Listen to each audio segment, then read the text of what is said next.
So know, pious king, that all the Christian kingdoms came to an end and came together in a single kingdom of yours. Two Romes have fallen, the third stands, and there will be no fourth. Coming to you from deep in the hood, this is the Eurasian Century.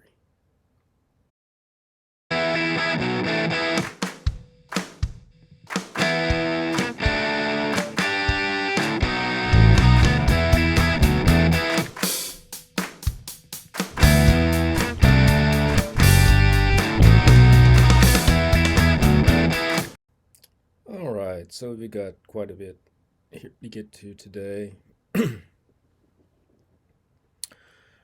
Those were the words of the monk Philafier, which is Philotheos in Greek, in the 16th century after the fall of Constantinople, which was called the New Rome, since it replaced Rome as the capital of the Roman Empire under Constantine, after whom it was named. It remained the capital of the Eastern Roman Empire after the fall of the West until the 15th century when the Turks conquered Constantinople, shortly before Philofier's time. Philofae was not the first to express this idea. It dated from the previous century. However, his expression is the most famous. He was speaking to the then Tsar about Moscow being the third Rome, the last remaining Christian imperial city. It's not a prophecy, but actually more like a sort of recognition that Moscow alone stood at the center of Orthodox Christianity as an imperial capital. This was simply pragmatic reality at the time. Rome itself and Constantinople were capitals due to their political status, not to any order of the diptychs, which is the list of ranking Orthodox patriarchates in order of honor. The diptychs came later. Thus, Third Rome is a political designation, not a religious one per se. However, the mere fact of Moscow being the only surviving Orthodox imperial seat of universal gravity results in certain spiritual implications. Namely, this last major Orthodox imperial center would be the most likely suspect to constitute what in Orthodox Christianity is called the katechon, the restrainer mentioned in Scripture, whose function is to hold off the evil powers of the world from completely taking over. In 2 Thessalonians chapter 2, verses 6 and 7, it says, "And you know what is now restraining him, so that he may be revealed when his time comes. For the mystery of lawlessness is already at work, but only until the one who now restrains it is removed." These were Paul's words to the Thessalonians. The interesting thing about this is that it is usually attributed to a political entity or empire. One reason is that the word in the first verse is given a neuter gender, where it says, "What is now restraining him." But in the second verse, where it talks about the one who now restrains it is removed, it has a masculine gender. Thus, the katechon is both a thing and a person. But this is also the case of an empire, which is embodied in its emperor.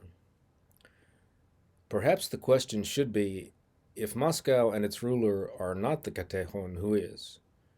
Well, for Orthodox Christians, obviously they would have to be Orthodox Christian figures.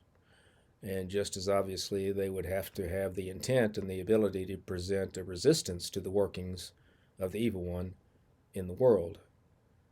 So who is your nominee?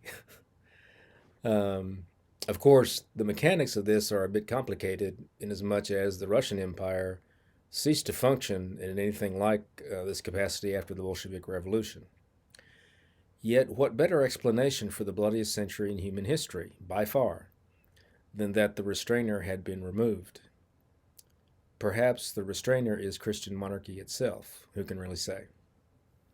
In any case, this concept of the Third Rome as an Orthodox political center is quite useful, though it is questioned even by Russia's own religious authorities. I say this because, frankly, Russia contains about half of the world's Orthodox Christians and is a major nuclear power, so it is thus the most politically powerful entity in the Orthodox world. What is a Christian Rome other than a political capital such as Rome itself and Constantinople in the past or Moscow in the present? That being said, no one is really claiming the title of Third Rome, let alone insisting on it. What's the point? Either Moscow will function in the manner of the restrainer, or it won't, and people will believe what they will believe. God alone knows. I assume it will become clear in retrospect. All that being said, you're going to hear people talk about all kinds of things with respect to the Russian Federation and its leadership, and the Western leaders are accusing it of wanting to revive the Russian Empire, wanting to revive the Soviet Union, having messianic aspirations, and so on and so forth. And you'll hear terms being thrown around like Third Rome and Ruski Mir, which means Russian world. And so it's a good idea to give you an idea of what these things actually mean. And that's what Third Rome really is about. First Rome was Rome itself, second, Constantinople, and the third, after the fall of Constantinople, would be Moscow. And there are actually even Russian icons. I have one someplace. I'll put an image up here of a Russian icon of the Third Rome as Moscow. All that being said, let us get down to cases, since the political leadership of the Eurasian Alliance is what we're really discussing. I've done a show on China, the Middle Kingdom, and so now it's time to address Russia, the motherland. First, to address Western mythology about Russia. There's a certain amount of holdover perception in America among the uninformed and or unenlightened that Russia is still a communist state or a totalitarian state, which is labeled communist in any case. That lingers as residue by force of habit mostly from the Soviet Cold War period. We may assume that this is mostly among the older generations and the parochially minded. In fact, nothing could be further from the truth. After the collapse of the Soviet Union, Russia adopted a mixed market economy, much like the economy of the United States. It did so under the tutelage of Western experts who implemented a shock therapy at the same time as facilitating the enrichment of oligarchs, domestic and foreign, and accomplishing a decade of miserable economic dystopia in the Russian Federation.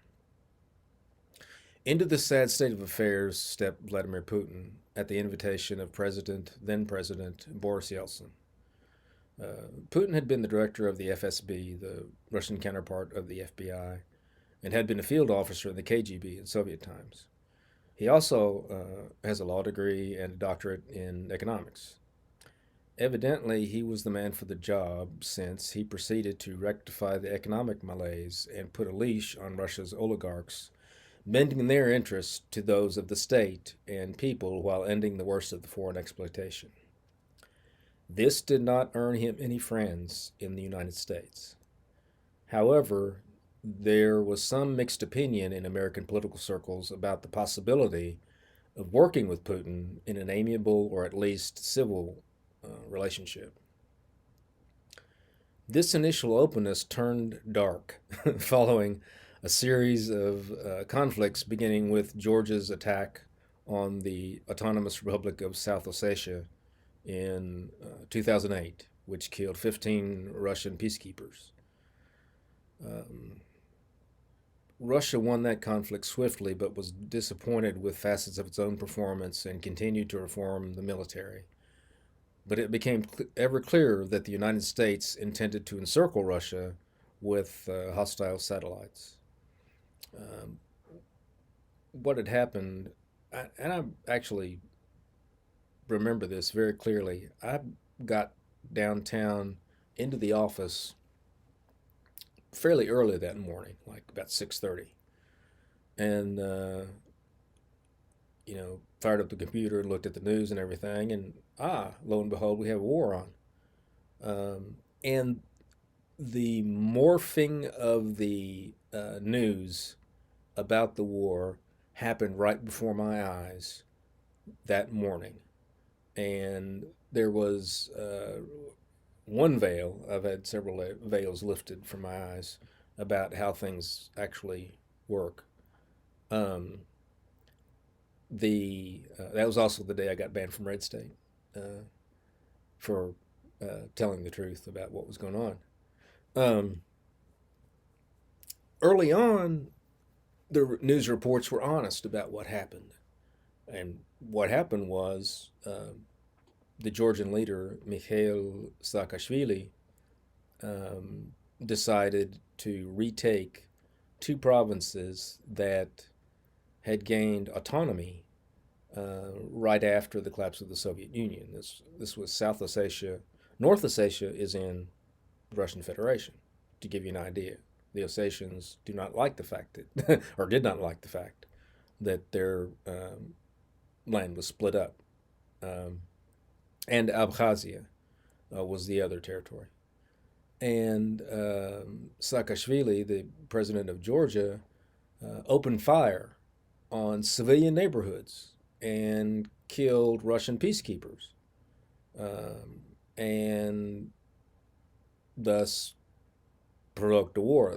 Now, in all fairness, I will say the Russian government knew at the time that things were unstable over there, and they had been giving out passports to, I know in South Ossetia, as a kind of semi citizenship to people in that area. And they had peacekeepers because there was a conflict that broke out, which ended up being settled by allowing South Ossetia to be an autonomous region within Georgia. But it is clear, and everybody agree, even the EU and the United Nations who investigated it said Georgia was the party that fired the first shot and attacked. In any case, Russia settled it, and it didn't take very long for them to they came close to taking Tbilisi actually. Now that was in 2008. 2014 brought new challenges with the coup d'etat in the Ukraine. A short internal conflict there, the Minsk agreements, and the Russian intervention in the conflict in Syria. Syria was really the point. I think Syria was in 2015. Syria was really the point at which the U.S. decided it could not coexist with Putin in charge of Russia, and when his real demonization in Western propaganda began full tilt boogie.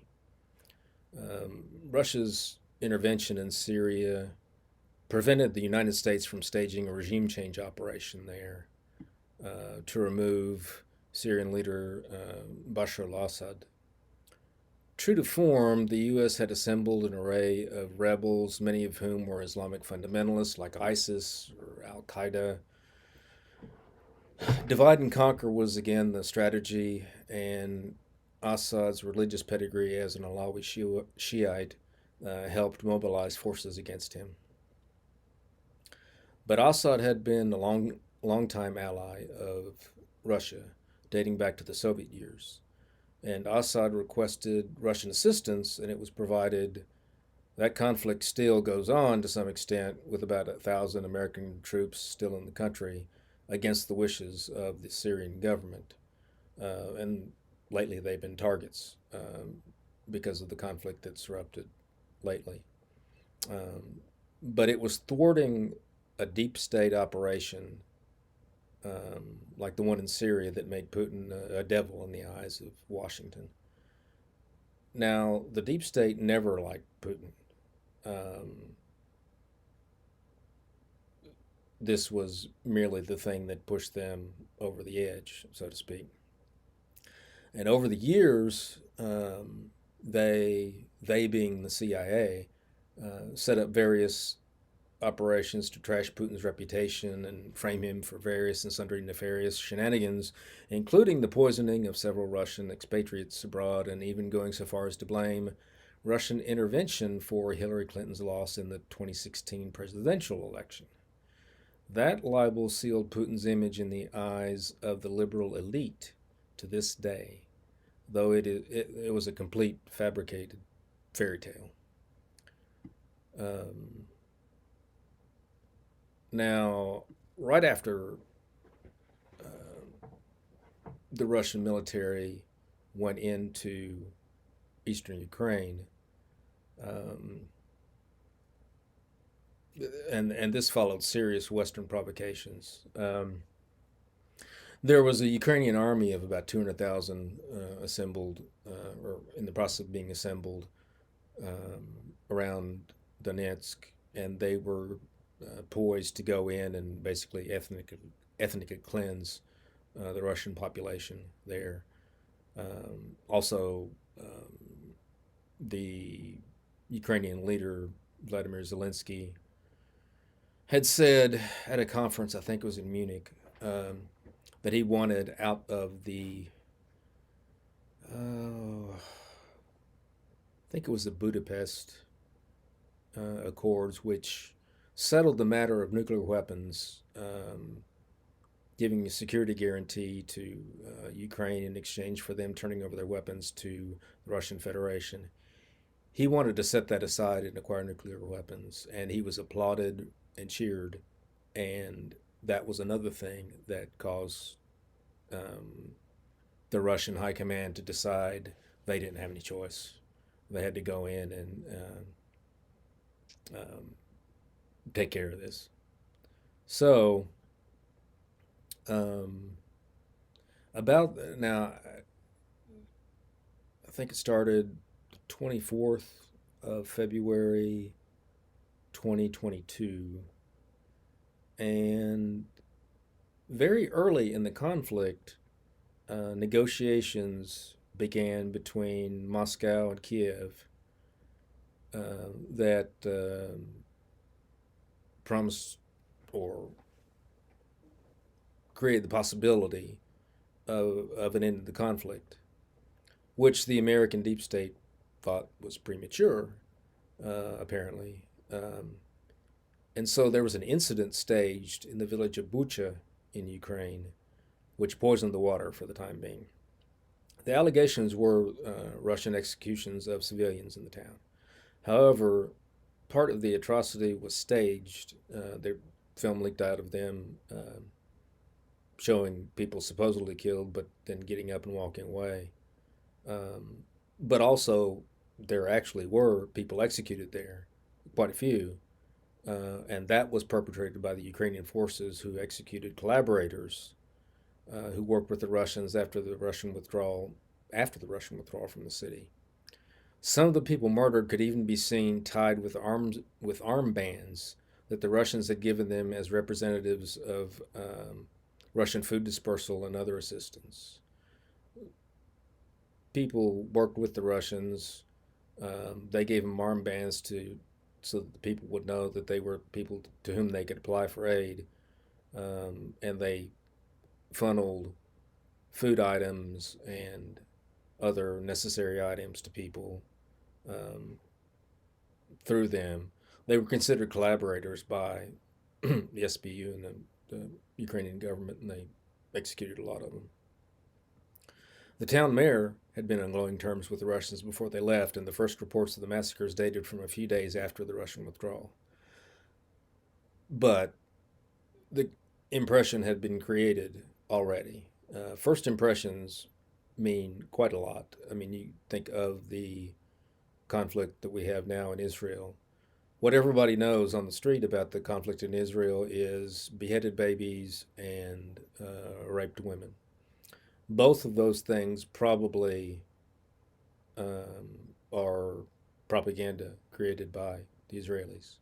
Um, there's been no evidence of any beheadings there.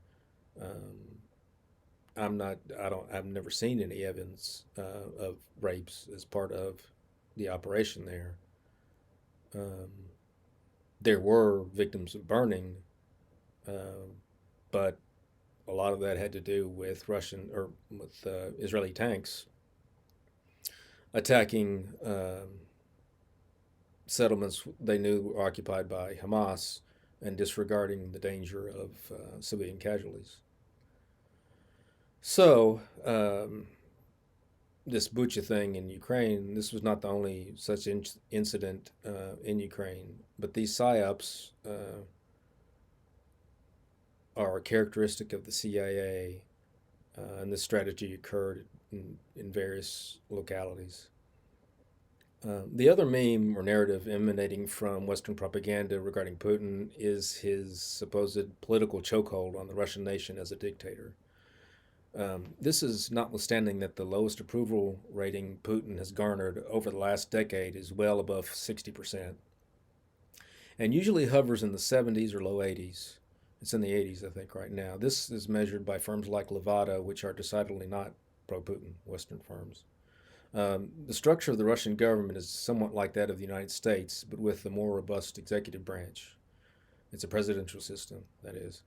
Putin must govern from consensus, however, which is easier to do in a more homogeneous population like that of the Russian Federation. He has always been reelected by considerable margins and will likely be again early next year. Um, People in the West have not appreciated the significance of what has occurred in Russia since the collapse of the Soviet Union. For Westerners, freedom and capitalism won. Communism lost at the end of the Cold War. America won the Cold War, and that's the end of it for most people. And so Francis Fukuyama could write a book about the end of history as a final resolution of the human ideological struggles in favor of liberal democracy or Western liberalism as the ultimate destiny of mankind. And for a brief period of time, this seemed plausible. However, the situation was actually much more complex than this, and it became evident fairly rapidly. The first geopolitical inkling came about in the Balkans. Um, in the Balkans, you had a microcosm of the conflict that would shortly unfold in the rest of the world. This was at one of the major fault lines between the parties, the civilizations of the West, Slavic Orthodox East, and Islam, those three groups. In the conflict between the Serbians, the Croats, and the Bosniaks, we saw the future. But what we did not see was its eventual resolution. The death of Bolshevism was only the penultimate demise of Enlightenment ideology. Western liberalism in the person of the Western world, including the Roman Catholic Church, seems also on the road to self-destruction. And the conflict in the Balkans was actually the first sign of the coming erosion and decline of liberal power. However, though it set the precedent of piercing the veil of inviolability of national borders, the East was not yet strong enough to take full advantage of the situation, and the Serbs were put down by 78 days of NATO bombing. Yet the lesson was not forgotten. The rules-based order could play God with borders at will. This all revolved around the establishment of the state of Kosovo, which is recognized by some, not by others, but was carved out of countries that were already established. This shifted the paradigm toward the emerging notion that all bets were off in the New World Order and that the international situation would take some time to find a new equilibrium. Borders had shifted in Eastern Europe, and the new borders were not stable because of the umbrella ideological force. The Pax Sovietica had evaporated. chaos was the new temporary order until power found its own logic. Putin made his famous Munich speech in February of 2007, in which he essentially challenged the unipolar world order, which had become established to some extent since the collapse of the Soviet Union. Fast forward to 2008, the U.S. gets Mikhail Saakashvili, president of Georgia, to attack South Ossetia, an autonomous province in Georgia, killing Russian peacemakers and civilians in the process. Russia reacted and nearly took Tbilisi, the Georgian capital. South Ossetia and Abkhazia, the other autonomous regions, subsequently separated from Georgia and joined the Russian Federation. Both provinces had resisted incorporation into Georgia after the fall of the Soviet Union. North Ossetia is an oblast of the Russian Federation. After a brief conflict, the issue was resolved by allowing them autonomous status. American politicians, like the late Senator John McCain being one, were the motivating force behind Georgia's breaking the arrangement and initiating hostilities.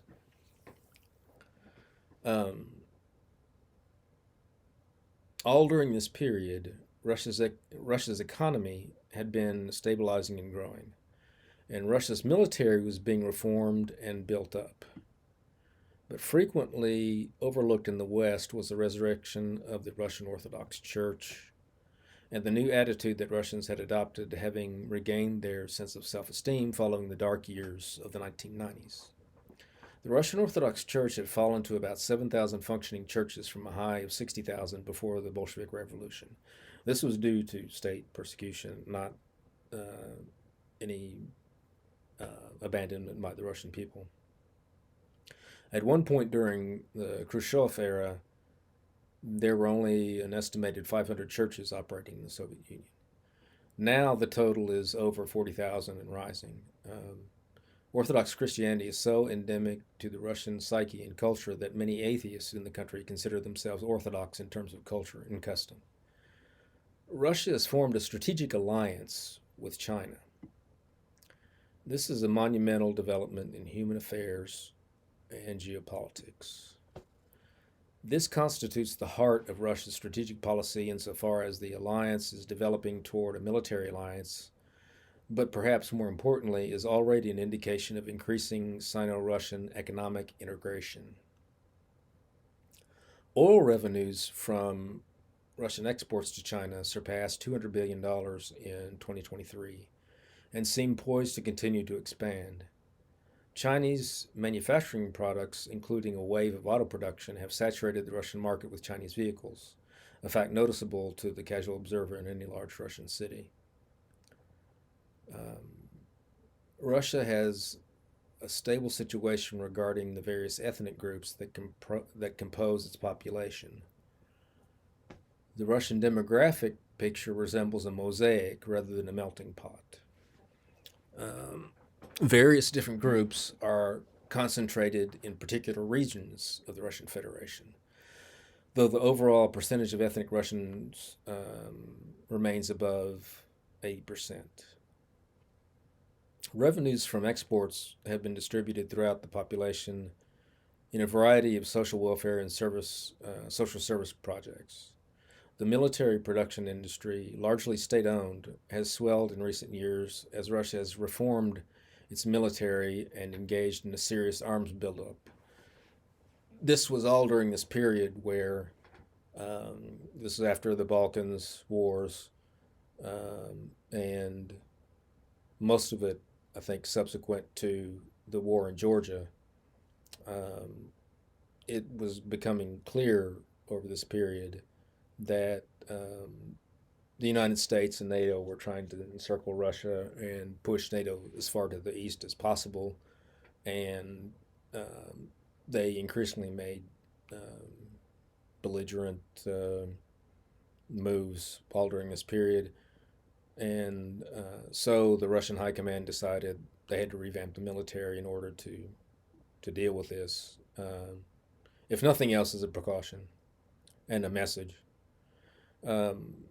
Now, an area of weakness, though, and it's not nearly as pressing as Western sources sometimes make it, is in demographic decline.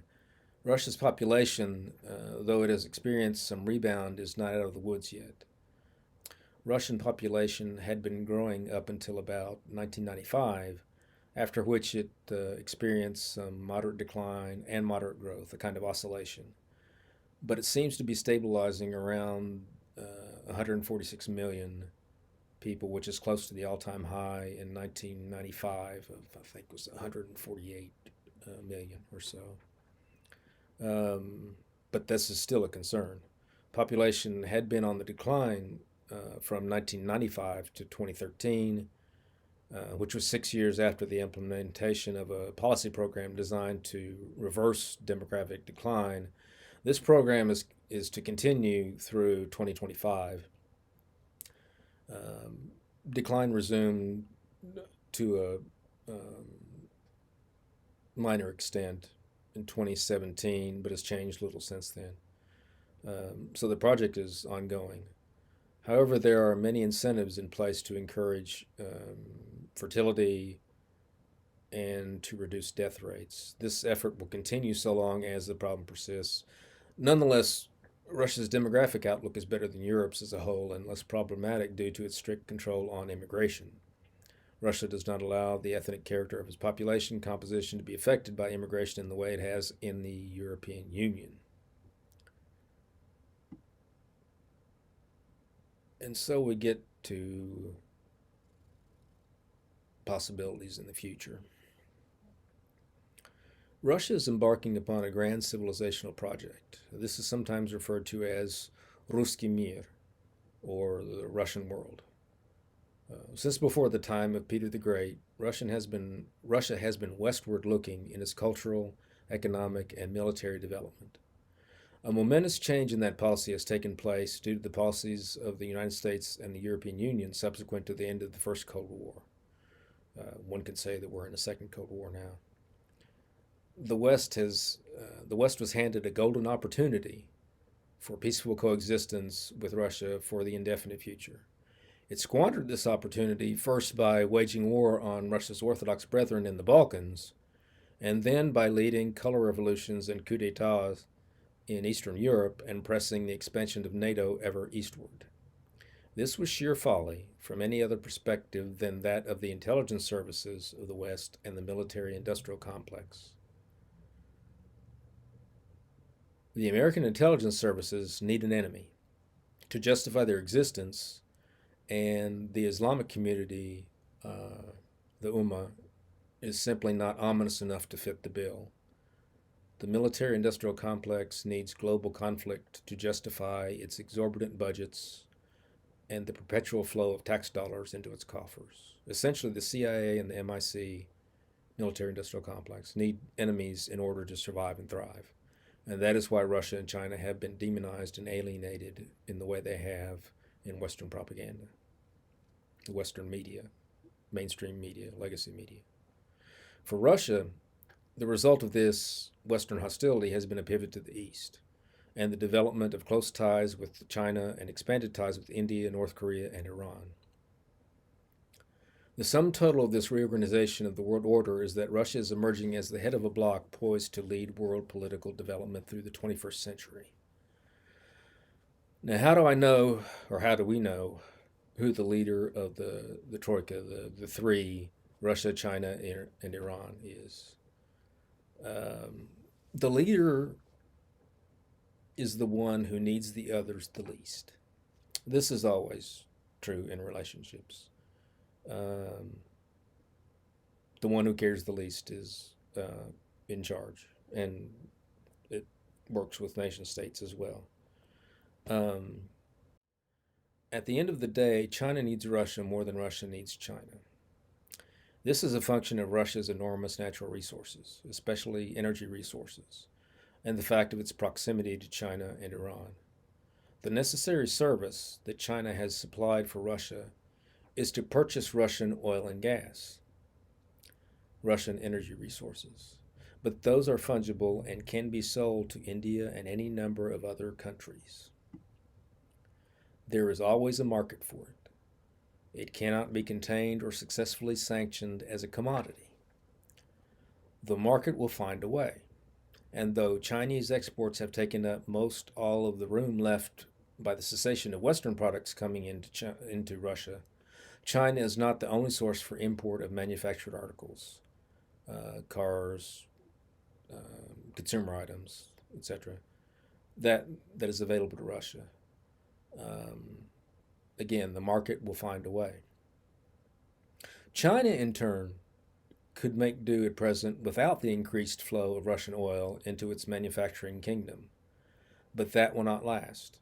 Industry expands. Economies expand to the extent that they are provided the energy resources to do so. With energy resources, it is much more difficult to get unhooked than with manufactured goods. Most manufactured goods, other than basic articles, are luxuries rather than necessities. However, oil is the lifeblood of an industrial economy.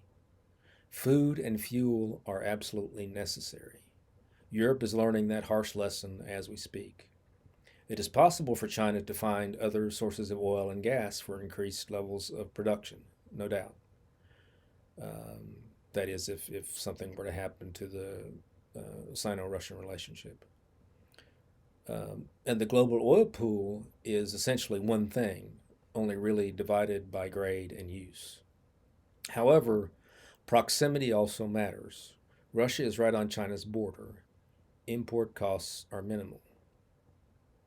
Now, of course, neither Russia nor China is going to vie for ostensible leadership. That would be bad form. You're in a partnership, leave it as a partnership. There doesn't have to be a clear leader. That seems to be the way of moving forward they've chosen wisely.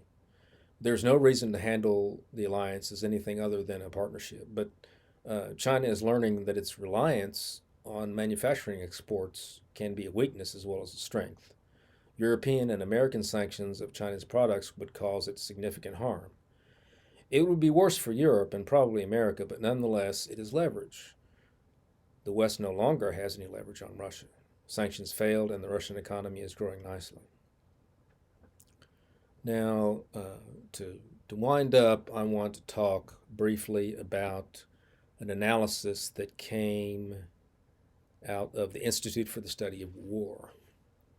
An analysis of the consequences of Ukrainian defeat, issued by the Institute for the Study of War. This is a Kagan operation, and one of the authors was the brother of Robert Kagan, Victoria Nuland's husband. I want to quote a bit of it. It was brought to my attention by a reference from Simplicius' website. Russian information-based warfare and reflexive control specifically have been among the stronger Russian capabilities and a core element of Russia's strategy against the United States for years. Reflexive control is how Russia fights, and it is one of the true ways in which Russia poses a threat to America, beyond its nuclear arsenal. Russia's true sphere is its global information space, communities penetrated by the Russian narratives, including in the United States. If Russia wins in Ukraine, it will likely mean that Russia has managed to change America's perception of itself, its interests, and the risks and costs it is willing to incur, and for what purpose. Altering America's will is no small thing. America is an idea. America is a choice. America is a belief in the value of action. U.S. domestic resilience and global power come in no small part from people and countries choosing the United States and from Americans preserving their agency to act with intent. An adversary learning how to alter these realities is an existential threat, especially when ideas are that adversary's core weapon. Unquote. Now, I've remarked on information warfare between nations before in other venues to the effect that countries that have a controlled media have a distinct advantage since they can maintain their national will, while more open countries cede considerable space in the public consciousness. The mass media is the public consciousness. They cede this space to adversaries, open societies. If you can keep viruses out of your operating system but introduce them to others successfully, you win.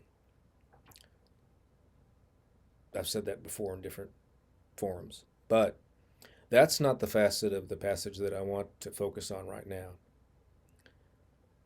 Rather, the notion of Russia changing America's perception of itself and altering America's will is what caught my eye. This is Kaganite speak, Kaganites being neocons, for brainwashing. That's what they're talking about when they talk about reflexive, what was it? Reflexive control. Now, and what Russians call maskirovka, which is war by deception. Now, we can safely assume a few things about the mindset of the Kaganites from this quote and from their general demeanor. First, they're paranoid. Now, just because a person is paranoid doesn't mean they don't have enemies. It's not that Russia doesn't engage in psych warfare. It's that the Kaganites seem to believe that Russian psych warfare is so powerful that the American public lacks the ability to resist it, and that explains the growing impulse to throw in the towel on the Ukraine adventure. That is, they are denying their own countrymen agency and saying, in so many words, if you don't follow our lead, you are hypnotized by Putin. That much is clear. Secondly, they have cut to the heart or the crux of the matter, which is this: what we are engaged in is a battle of wills over whose worldview, whose idea. That was the significance of the idea, America as an idea. Whose worldview, whose idea will prevail? The American idea, which they propose to impose on the entire world, or the Russian idea or the Chinese idea, which have much more limited ambitions. What they are really saying is that a Russian victory would be an existential threat, not to the American people, but to liberalism. Hell, I could have told them that 2 years ago. If you find this program valuable, please hit like and subscribe. Thank you, and we'll see you next time.